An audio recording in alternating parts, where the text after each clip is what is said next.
ಬೆನ್ನೆಲುಬಿನ surgery ನಂತರದ recovery. ಬೆನ್ನೆಲುಬಿನ ಶಸ್ತ್ರಚಿಕಿತ್ಸೆ ನಂತರದ ರಿಕವರಿ ಇದು ಬಹಳಷ್ಟು ಕೇಸಸ್ನಲ್ಲಿ ನಿಮ್ಮ ಫಿಟ್ನೆಸ್ ಮೇಲೆ ಜೊತೆಗೆ ನಿಮ್ಮ ಆಪರೇಷನ್ ನಂತರದ ಆಕ್ಟಿವಿಟಿ ಮೇಲೆ ಅವಲಂಬಿಸಿದೆ. ನಿಮಗೆ ಹೇಗನ್ಸುತ್ತೆ ಅಂದರೆ, ನಿಮಗೆ ಆಪರೇಷನ್ ಆದಾಗ ಅಥವಾ ಆಪರೇಷನ್ನಿಂದ ನೀವು ಎಚ್ಚರಗೊಂಡಾಗ ನಿಮಗೆ ಬಹಳಷ್ಟು ಟ್ಯೂಬ್ಗಳನ್ನು ಹಾಕಿರೋದು ಗೊತ್ತಾಗುತ್ತೆ. ಇವುಗಳಲ್ಲಿ ಒಂದು ಯೂರಿನರಿ ಕ್ಯಾಥೆಟರ್ ಹಾಕಿರ್ತಾರೆ, ಮತ್ತೆ ನಿಮಗೆ ಔಷಧಿಗಳನ್ನು ಕೊಡೋಕ್ಕೆ ಅಂತ ಇಂಟ್ರಾಕ್ಯಾಪ್ ಹಾಕಿರ್ತಾರೆ ಸಲೈನ್ಗೆ. ಮತ್ತೆ ಮೂರನೇದು ಅಂದರೆ, ಆಪರೇಷನ್ ನಡೆಯುವಾಗ ದ್ರವಗಳು ಅಥವಾ ರಕ್ತ ಜಮಾವಣೆ ಆದರೆ ಅದನ್ನು ಹೊರಗೆ ತೆಗೆಯಕ್ಕೆ ಅಂತ ಒಂದು ಡ್ರೈನ್. ಈ ರೀತಿಯ 3 ತರಹದ ಟ್ಯೂಬ್ಗಳನ್ನು ನಿಮ್ಮ ಆಪರೇಷನ್ ಮಾಡುವಾಗ ಹಾಕಲಾಗುತ್ತೆ.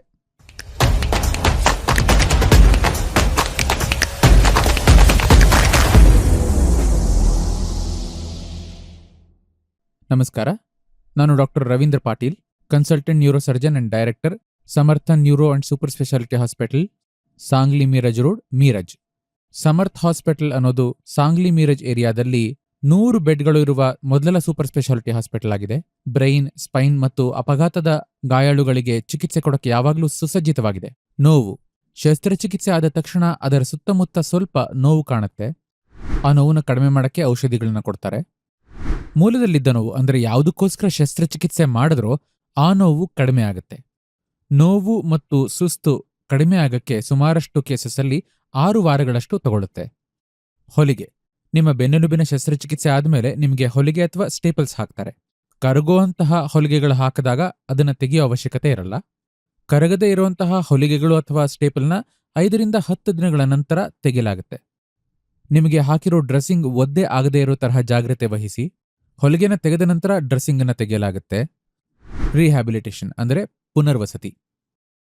ಯಾವುದೇ ಸರ್ಜನ್ ಎದುರು ನೋಡೋದು ಆಪರೇಷನ್ ಆದ ತಕ್ಷಣ ನೀವು ನಡೆಯೋಕೆ ಅಥವಾ ಕಾಲುಗಳನ್ನು ಆಡಿಸೋಕೆ ಆಗಬೇಕು ಅಂತ. ಇದರಿಂದ ರಿಕವರಿಗೆ ಸಹಾಯ ಆಗುತ್ತೆ. ಅದರ ಜೊತೆಗೆ ರಕ್ತ ಹೆಪ್ಪುಗಟ್ಟೋದು ಅಂದರೆ ಡೀಪ್ ವೇನ್ ಥ್ರಾಂಬೋಸಿಸ್ ಅಂತ ಏನು ಕರಿತೀವಿ, ಈ ಕಾಂಪ್ಲಿಕೇಶನ್ ಆಗದಿರೋ ರೀತಿ ನೋಡ್ಕೋಬೇಕು. ಅಂದರೆ ನಡೆದಾಡೋ ಅಥವಾ ನಿಂತ್ಕೊಳ್ಳೋ ಪ್ರಕ್ರಿಯೆನಲ್ಲಿ ಫಿಸಿಯೋಥೆರಪಿದು ಬಹಳ ಮಹತ್ವದ ಪಾತ್ರ ಇದೆ. ಇದು ರಿಕವರಿ ಪ್ರೊಸೆಸ್ನಲ್ಲಿ ನಿಮಗೆ ಖಂಡಿತ ಸಹಾಯ ಮಾಡುತ್ತೆ. ಮನೆಗೆ ಹೋಗೋದು ನಿಮ್ಮ ಆಪರೇಷನ್ ನಂತರ ನೀವು ಸಾಮಾನ್ಯ 1 ರಿಂದ 4 ದಿನಗಳಲ್ಲಿ ಮನೆಗೆ ಹೋಗಬಹುದು. ನೀವು ಆಸ್ಪತ್ರೆಯಲ್ಲಿ ಎಷ್ಟು ದಿನ ಇರಬೇಕಾಗಬಹುದು ಅನ್ನೋದು ನಿಮ್ಮ ಶಸ್ತ್ರಚಿಕಿತ್ಸೆ ಯಾವ ತರಹದ್ದು ಮತ್ತೆ ನಿಮ್ಮ ಆರೋಗ್ಯ ಹೇಗಿದೆ ಅನ್ನೋದರ ಮೇಲೆ ಅವಲಂಬಿಸಿದೆ.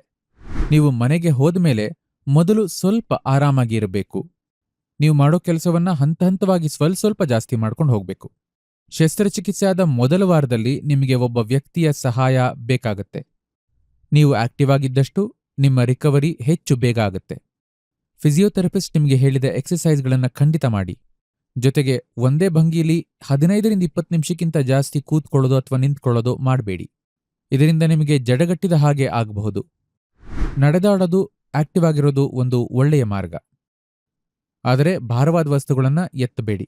ನಿಮಗೆ ಗುಣವಾಗಿದೆ ಅನಿಸೋ ತನಕ ನಿಮ್ಮ ದಿನನಿತ್ಯದ ಕಾರ್ಯಗಳಲ್ಲಿ ಬಗ್ಗೋದು, ತಿರುಚೋದು ಇಂತಹದ್ದನ್ನ ಮಾಡಬೇಡಿ. ನಿಮ್ಮ ಆರೋಗ್ಯ ಹೇಗಿದೆ, ಸುಧಾರಿಸಿದ್ಯಾ ಇಲ್ವಾ ಅಂತ ತಪಾಸಣೆ ಮಾಡ್ಸಕ್ಕೆ ನಿಮ್ಮ ಆಪರೇಷನ್ ಆದ ನಂತರದ ವಾರಗಳಲ್ಲಿ ನಿಮ್ಮನ್ನ 1 ಅಥವಾ ಹೆಚ್ಚಿನ ಫಾಲೋ ಅಪ್ ಅಪಾಯಿಂಟ್ಮೆಂಟ್ಗಳಿಗೆ ಕರೆಯಲಾಗುತ್ತೆ. ಕೆಲಸಕ್ಕೆ ಯಾವಾಗ ಮತ್ತೆ ಹೋಗಬಹುದು, ಇದು ನೀವು ಶಸ್ತ್ರಕ್ರಿಯೆ ನಂತರ ಎಷ್ಟು ಬೇಗ ರಿಕವರ್ ಆಗ್ತೀರಿ ಮತ್ತೆ ನಿಮ್ಮ ಕೆಲಸ ಯಾವ ರೀತಿಯದ್ದು ಅನ್ನೋದರ ಮೇಲೆ ಅವಲಂಬಿತವಾಗಿದೆ. ತುಂಬಾ ಕಠಿಣವಾದ ಕೆಲಸಗಳನ್ನು ಮಾಡುವಂತಹವರು 4 ರಿಂದ 8 ವಾರಗಳ ನಂತರ ಕೆಲಸಕ್ಕೆ ಹೋಗ್ತಾರೆ. ನಿಮ್ಮ ಕೆಲಸದಲ್ಲಿ ಬಹಳ ಡ್ರೈವಿಂಗ್ ಮಾಡೋದಿದೆ ಅಂತಾದ್ರೆ, ಭಾರವಾದ ವಸ್ತುಗಳನ್ನು ಎತ್ತೋದಿದ್ರೆ, ಈ ರೀತಿ ಕಠಿಣವಾದ ಕೆಲಸ ಇದ್ರೆ ಆಗ 3 ರಿಂದ 6 ತಿಂಗಳ ತನಕ ನೀವು ಕೆಲಸಕ್ಕೆ ಹೋಗಬಾರದು. ಡ್ರೈವಿಂಗ್, ಗಾಡಿ ಓಡಿಸೋಕ್ಕೆ ಮೊದಲು ನಿಮಗೆ ಕೊಟ್ಟಿರುವ ಪೇನ್ ಕಿಲ್ಲರ್ಸನ್ನ ತಗೊಳ್ಳೋದು ಸಂಪೂರ್ಣವಾಗಿ ನಿಲ್ಲಿಸಿರಬೇಕು. ಯಾಕೆಂದ್ರೆ ಕೆಲವು ಔಷಧಿಗಳ ಸೈಡ್ ಎಫೆಕ್ಟ್ಸ್ ನಿಮಗೆ ನಿದ್ದೆ ಹತ್ತಿಸಬಹುದು. ಡ್ರೈವಿಂಗ್ ಪೊಸಿಷನ್ನಲ್ಲಿ ನೀವು ಆರಾಮವಾಗಿ ಕೂತಿರಬೇಕಾಗತ್ತೆ. ಇದರ ಜೊತೆಗೆ ನಿಮಗೆ ಯಾವುದೇ ನೋವು ಇಲ್ಲ ಅಂತ ನೀವು ಖಾತ್ರಿ ಮಾಡ್ಕೋಬೇಕಾಗತ್ತೆ. ನೀವು ನಿಜವಾಗಿ ಡ್ರೈವಿಂಗ್ ಶುರು ಮಾಡೋದಕ್ಕೆ ಮೊದಲೇ ಯಾವುದೇ ತರಹದ ನೋವಿಲ್ಲದೆ ಗಾಡಿಯನ್ನ ಓಡಿಸಬಹುದಾ ಅಂತ ನೋಡಬೇಕು. ಅಥವಾ ನೀವು ಸ್ಕೂಟರ್ ಅಥವಾ ಬೈಕ್ ಓಡಿಸಬೇಕು ಅಂತ ಇದ್ರೆ ನಿಮ್ಮ ಡಾಕ್ಟರ್ ಬಳಿ ವಿಶೇಷವಾಗಿ ಸ್ಕೂಟರ್ ಓಡಿಸೋದ್ರ ಬಗ್ಗೆ ಕೇಳಿ ತಿಳಿದುಕೊಳ್ಳಿ. ಆಪರೇಷನ್ ನಂತರದ ರಿಕವರಿ ಪೀರಿಯಡ್ನಲ್ಲಿ ಒಮ್ಮೊಮ್ಮೆ ಎಮರ್ಜೆನ್ಸಿ ಡಾಕ್ಟರ್ನ ಸಹಾಯ ಬೇಕಾಗಬಹುದು. ಯಾವಾಗ ಅಂದರೆ, ಹೊಲಿಗೆ ಬಿಚ್ಚಿ ಹೋದ್ರೆ, ಅಥವಾ ಡ್ರೆಸ್ಸಿಂಗ್ ಒದ್ದೆ ಆಗೋದು, ಅಥವಾ ಆಪರೇಷನ್ ಆದ ಜಾಗದಲ್ಲಿ ರಕ್ತ ಬರುವಂತಹದ್ದು, ಅಥವಾ ಮಲಮೂತ್ರ ಕಂಟ್ರೋಲ್ಗೆ ಬರದೇ ಇದ್ದಾಗ, ಕಾಲುಗಳಲ್ಲಿ ಶಕ್ತಿ ಕುಂದಿದಾಗ, ಅಥವಾ ನಿಮ್ಮ ಶರೀರದ ಯಾವುದೇ ಭಾಗದಲ್ಲಿ ತೀವ್ರವಾದ ನೋವಿದ್ದಾಗ, ಅಂದರೆ ಕಾಲು, ಬೆನ್ನು ಅಥವಾ ಕೈಗಳು, ಅಥವಾ ಶರೀರದ ಯಾವುದೇ ಭಾಗದಲ್ಲಿ ಸಂವೇದನೆ ಕಡಿಮೆ ಆದರೆ, ಆಗ ತಕ್ಷಣ ಡಾಕ್ಟರ್ ಸಲಹೆಯನ್ನ ಪಡಿಬೇಕಾಗುತ್ತೆ. ಅಥವಾ ಜ್ವರ ಇದ್ದರೆ ಅಥವಾ ಉಸಿರಾಡೋಕ್ಕೆ ತೊಂದರೆ ಆದರೆ, ಆಗ ನೀವು ಡಾಕ್ಟರ್ನ ಸಹಾಯ ಪಡೆಯೋದು ತುಂಬಾನೇ ಅವಶ್ಯಕವಾಗುತ್ತೆ.